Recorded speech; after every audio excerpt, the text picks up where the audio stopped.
आणि लाडक्या बहिणींना डिसेंबरचा हप्ता या महिन्याअखेरीस मिळणार आहे। हा हप्ता देण्याची प्रक्रिया आजपासून सुरू होणार आहे। एका महिन्याचा हप्ता देण्याची रक्कम विभागाला वर्ग करण्यात आलेली आहे।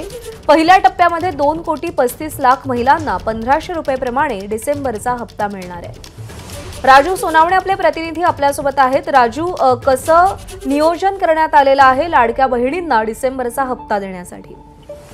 प्रज्ञा, पाहतो आपण लाडक्या बहीण योजनेमधील आतापर्यंत जे नोव्हेंबरपर्यंत हप्ते आहेत ते निवडणुकीच्या आधी दिले गेलेले होते। मात्र आता डिसेंबरचा हप्ता बाकी होता आणि तो या महिना अखेर पुढच्या 3 ते 4 दिवसांमध्ये मिळणार आहे। रात्रीच जो काही फंड लागणार आहे जवळपास 3,500 कोटी लागणार आहेत ते विभागाला वर्ग करण्यात आलेले आहेत आणि त्याची प्रक्रिया आजपासून सुरू होणार आहे। म्हणजे आजपासून प्रोसेसला सुरुवात होईल आणि पुढच्या 3 ते 4 दिवसांमध्ये लाडक्या बहिणींना हा हप्ता मिळणार आहे। साधारणतः 2,35,00,000 लाभार्थी आहेत आणि त्यांना 3,500 कोटीचा हप्ता जो आहे तो द्यावा लागणार आहे। त्यामुळे आता हा डिसेंबरचा हप्ता जो आहे तो 3,500 कोटींचा जाणार आहे 1,500 रुपयाप्रमाणे। मात्र कुठेतरी सरकारने जे काही सरकार आल्यानंतर आम्ही 2,100 रुपये करू त्यावरती अद्याप निर्णय झालेला नाही। त्यामुळे डिसेंबरचा हप्ता हा 1,500 रुपयाप्रमाणेच वाटप होताना पाहायला मिळणार आहे। प्रज्ञा।